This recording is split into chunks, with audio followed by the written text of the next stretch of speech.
Salmo 55 é o salmo que nós vamos estudar hoje.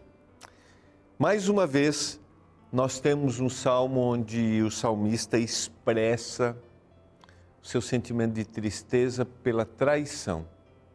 Provavelmente o contexto do Salmo 55 é a revolta de Absalão, o filho que quer usurpar o trono do pai e os conselhos daquele que estava do lado de Davi e agora dá um conselho errado. Esse conselho não é aceito, o conselho do traidor Aitofel. Eu tenho certeza que em algum momento da vida você pode passar por uma situação de confiar muito em alguém e de repente esse alguém te abandonar. Esse sentimento é de tristeza quando a gente lê a história e vê que o próprio filho usurpou o trono do pai. E depois aquele que era o conselheiro, essa história está lá em 2 Samuel, capítulos 15 a 17, aquele que diante do povo, o seu conselho era como um conselho divino. Este agora não é mais fiel. Estamos começando mais um Reavivados por sua palavra, a leitura de um capítulo da Bíblia por dia. E eu estou feliz em ter a sua companhia, em podermos juntos estudar a palavra de Deus aqui na Novo Tempo. Nós nos preocupamos tanto em compartilhar a mensagem da Bíblia, porque nós acreditamos que a Bíblia, ela é a palavra. A Bíblia é um livro sobrenatural e ler a Bíblia é entender quais são os propósitos que Deus tem para a nossa vida. Por isso aqui na Novo Tempo nós temos uma escola que ensina a Bíblia, a nossa escola bíblica. Ou seja, nós queremos que as pessoas conheçam, a gente produz material didático, a gente inscreve os nossos alunos e isso é gratuito. E nós também estudamos os guias e estudos no programa Escola Bíblica da Novo Tempo. Você já é um aluno da Escola Bíblica? Ainda não? Se você já é, você pode pedir o seu guia. Se você não é, faça a sua inscrição e peça o seu guia de estudos. Eu estou aqui com o guia Profecias de Daniel. E eu quero te oferecer esse guia de estudos, tá? Ele é gratuito, você pode fazer a sua inscrição através do WhatsApp, você pode acessar o nosso site ou você pode também ligar para a gente no horário comercial 0 operadora 12 21 27 31 21 e receber aí na sua casa o guia de estudos Profecias de Daniel.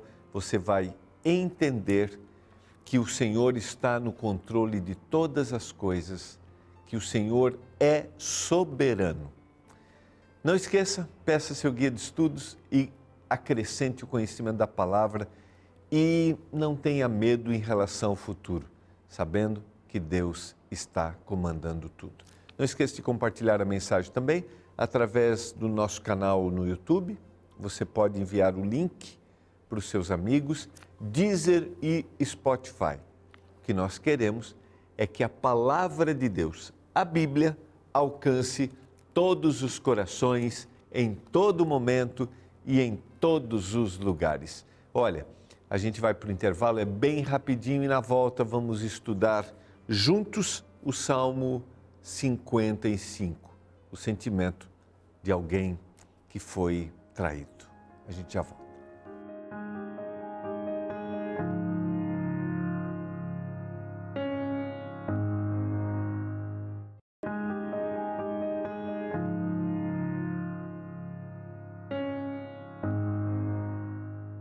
Você está acompanhando o programa Reavivados por sua palavra, a leitura de um capítulo da Bíblia por dia.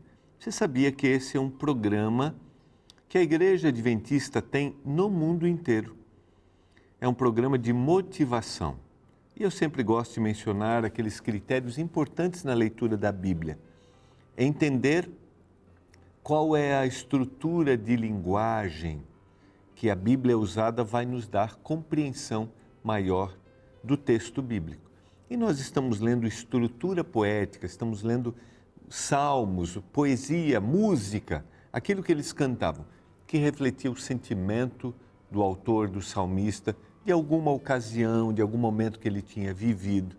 E eu sempre sugiro que a leitura dos Salmos, ela tem que ser feita de forma tranquila, reflexiva. Por isso, não leia muito, mas leia aquilo que você vai absorver. E você pode, às vezes, ler o mesmo capítulo muitas vezes e você pode ter uma outra percepção. E o que a gente faz aqui no Revivados é uma leitura atenta. Provavelmente, como eu mencionei, o contexto do Salmo 55 é um contexto de traição.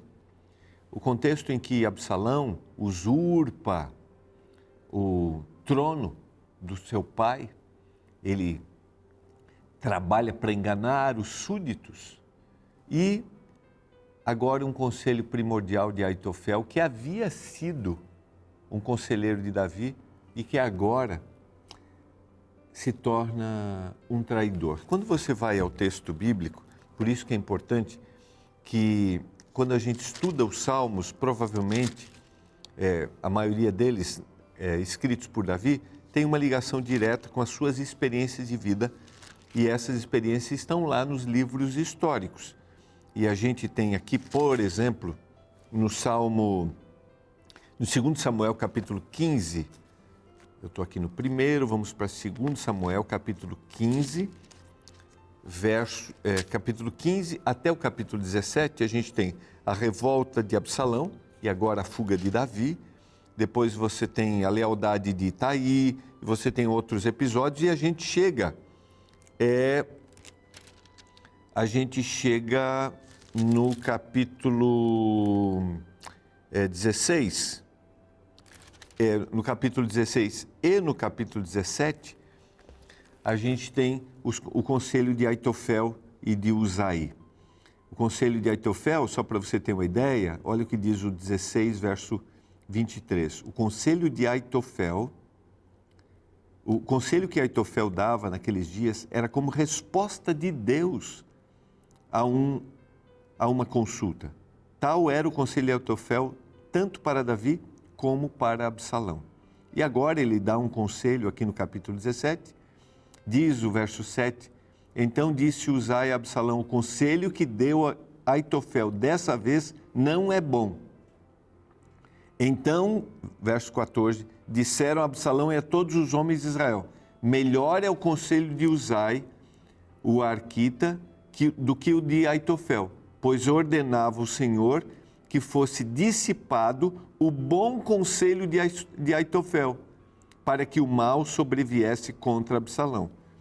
E aí, verso 23, vendo Aitofel que não fora seguido o seu conselho, abordou o jumento, dispôs-se e foi para casa e para a sua cidade, pôs em ordem os seus negócios e tirou a sua vida. Morreu e foi sepultado na sepultura do seu pai. Você vê que aqueles que estão, às vezes, do lado, aqueles que podem aparentemente ser infiéis, em determinado momento, podem seguir caminhos equivocados e levar-nos a problemas e dificuldades e se tornarem traidores. E o Salmo 55 é um contexto dessa angústia. E Davi diz no Salmo 55, e eu leio o verso 1, dá ouvidos, ó Deus, à minha oração, não te escondas da minha súplica, atende-me e responde-me. Sinto-me perplexo na minha queixa e ando perturbado, por causa do clamor do inimigo, por causa da opressão do ímpio. Pois sobre mim lançam calamidades e furiosamente me hostilizam. O contexto de Absalão querendo agora tomar o reino do seu pai. Estremece-me no peito o coração, terrores de morte me salteiam, temor e tremor me sobrevêm, e o horror se apodera de mim. Você vê nesse texto que quando nós estamos diante de uma situação adversa, o nosso olhar para a situação que a gente está passando ele pode ir em várias direções. A gente vai ver isso nos Salmos aqui. E essa primeira parte, ele está olhando para a sua angústia, para o seu sofrimento, para a sua dor. Mas ao mesmo tempo que ele olha para a sua angústia, e a descrição da angústia, ela é muito profunda. Vejam só, sinto-me perplexo na minha queixa, sinto-me perturbado, estremece-me, eu tenho terrores de morte, temor e tremor me sobrevêm e o horror se apodera de mim. Então ele olha para os seus sentimentos, mas ao olhar para o seu sentimento, que é terrível, ele olha para Deus. E a gente vai ver na sequência. Estou falando para você que está passando por um momento difícil, é natural que você olhe para a sua dor e para o seu sofrimento. Você identifique a sua angústia. Estou falando para você que está sofrendo perseguições, estou falando para você que talvez esteja sendo abandonado, traído por uma pessoa que você confiou aí nos seus negócios. Identifique seus sentimentos. Às vezes a gente tem que até buscar ajuda profissional para identificar esses sentimentos, mas não fique paralisado por eles.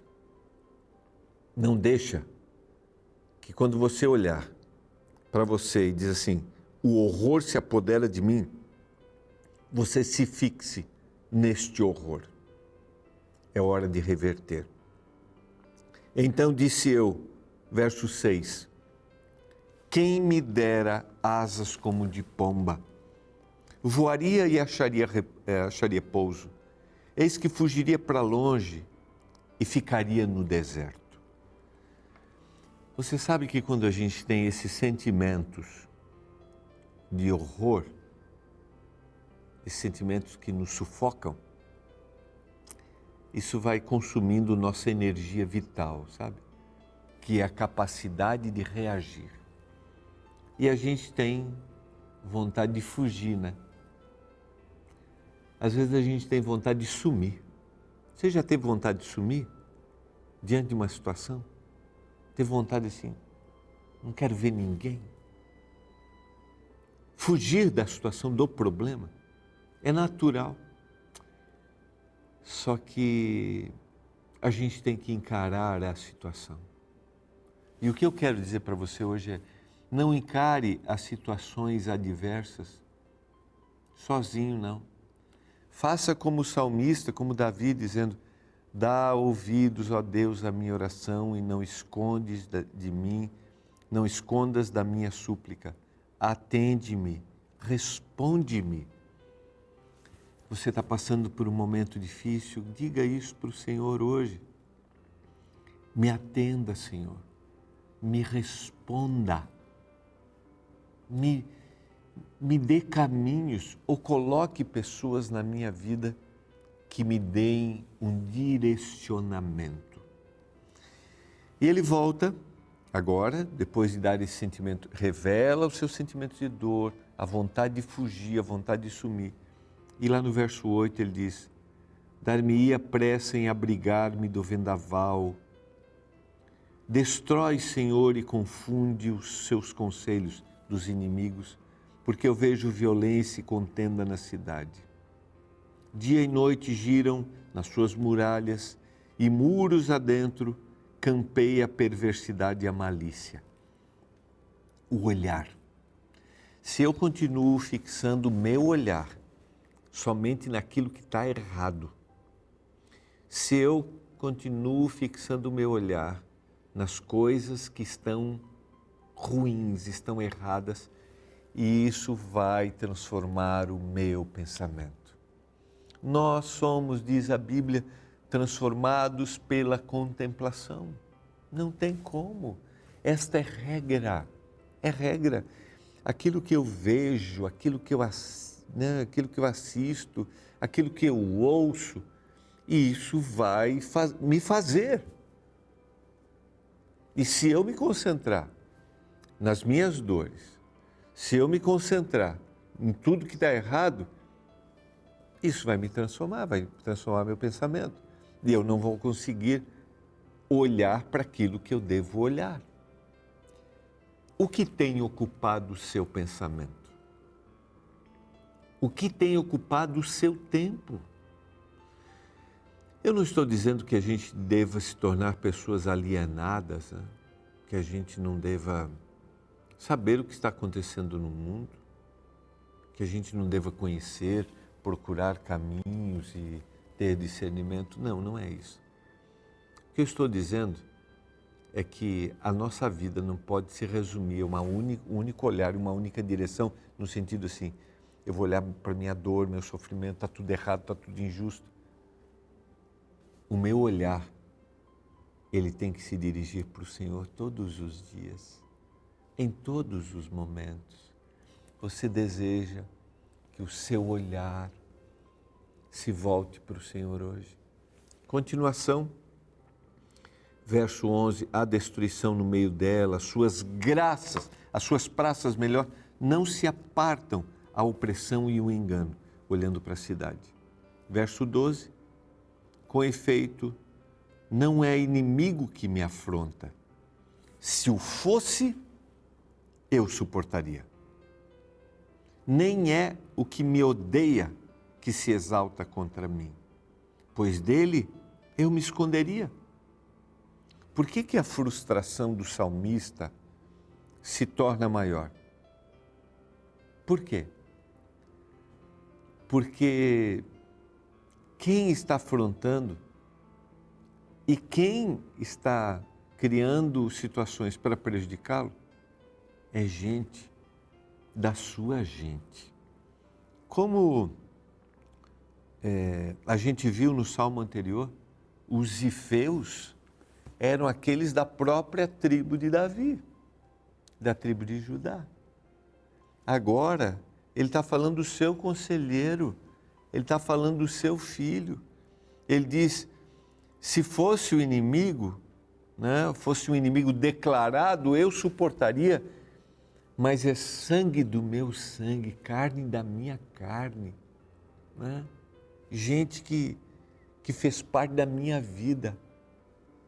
Dá para entender a sua dor e o seu sofrimento? Dá para entender a sua angústia? Por isso que isso o sufoca mais. Ele falou, não é gente que me odeia.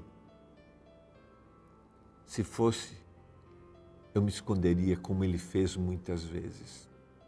Verso 13, mas és tu, homem meu igual, meu companheiro, meu amigo íntimo, juntos andávamos, juntos nos entretínhamos e íamos com a multidão à casa do Senhor. Olha que descrição dramática de identificação. E a maior decepção que a gente pode ter na vida é confiar em gente que sentou à nossa mesa e agora se volta contra. É isso que ele está dizendo. A morte os assalte e vivos desçam a cova, porque há maldade nas suas moradas e no seu íntimo. Eu, porém, invocarei a Deus e o Senhor me salvará. E aí, o verso 17 é um verso interessante para a gente refletir. À tarde, pela manhã e ao meio-dia farei as minhas queixas e me lamentarei, e ele ouvirá a minha voz. Como Daniel, no seu livro, né, na descrição, orava 3 vezes, aqui a gente tem Davi orando à tarde, pela manhã e ao meio-dia. A oração, sempre a busca de que Deus aliviaria sua dor e o seu sofrimento. Livra-me a minha alma em paz dos que me perseguem, pois são muitos contra mim. E o último verso, tu, porém, ó Deus, vais lançá-los à cova profunda, todos esses homens sanguinários. E a última frase, eu confiarei em ti. Não sei se você está passando por uma situação difícil, de ter confiado e estar sendo abandonado. Mas eu digo, confie no Senhor. Vamos orar por isso nesse momento. Pai, sofremos decepções com pessoas que amamos. Por isso, cuida, restaura a nossa vida, restaura os nossos sentimentos, que a gente olhe e confie em Ti. Em nome de Jesus. Amém. Foi muito bom ter a sua companhia. Nós nos encontraremos amanhã aqui em mais um Reavivados por Sua Palavra, estudando o Salmo 56. Um abraço. Eu quero sumir daqui. Estas foram as palavras de uma mãe após descobrir que seu filho não a havia obedecido. Apesar de ser um exagero, estas palavras revelam o sentimento de muitas pessoas que são levadas a achar que a fuga é a solução para os problemas da vida. Talvez você saiba o que isso significa. Talvez você já tenha sentido vontade de deixar tudo para trás. Mesmo na vida cristã, atravessamos momentos nos quais sentimos uma enorme vontade de abandonar tudo e desistir. Por causa de tantos embates e lutas, nosso ânimo é substituído por uma enorme vontade de nos afastarmos para darmos um tempo de tudo. O Salmo 55 apresenta alguém passando por tais conflitos. No texto encontramos alguém clamando a Deus, mas sem receber qualquer tipo de resposta. Ele se sente oprimido por inimigos e não encontra saída. E em meio à angústia, ele diz nos versos 6 ao 8: Pelo que eu disse, quem me dera asas como de pomba, então voaria e encontraria descanso. Eis que eu fugiria para longe e pernoitaria no deserto. Apressar-me-ia a abrigar-me da fúria do vento e da tempestade. Muitas vezes, assim como o salmista, temos vontade de nos afastar de tudo, esperando que as coisas melhorem. O problema é que é muito fácil nos iludirmos com a ideia de que os conflitos se resolvem sozinhos. Porém, a verdade é que a distância é o caminho mais fácil, mas nem sempre o mais eficaz. Por vezes é melhor permanecer e encarar o problema. E essa também é a conclusão que o salmista chega. Ao invés da fuga, ele decide ficar, porém diferente de uma espécie de autoajuda humanista que ensina o ser humano a encarar seus problemas sozinhos, o texto bíblico aponta para uma força divina capaz de nos ajudar no meio das batalhas. No verso 22 lemos: Lança o teu fardo sobre o Senhor, e Ele te sustentará. Nunca permitirá que o justo seja abalado. Sabe, fugir nem sempre é a solução. Existem situações difíceis que necessitam ser encaradas para serem solucionadas. Fugir é adiar o inevitável, ou apenas mudar o endereço do problema. Por isso que, embora o desejo do salmista fosse fugir, ele buscou forças em Deus para não sair do ringue da vida. Ele encontrou uma forma de lutar, mas não sozinho. Ele decidiu ficar, pois sabia que Deus ficaria com ele.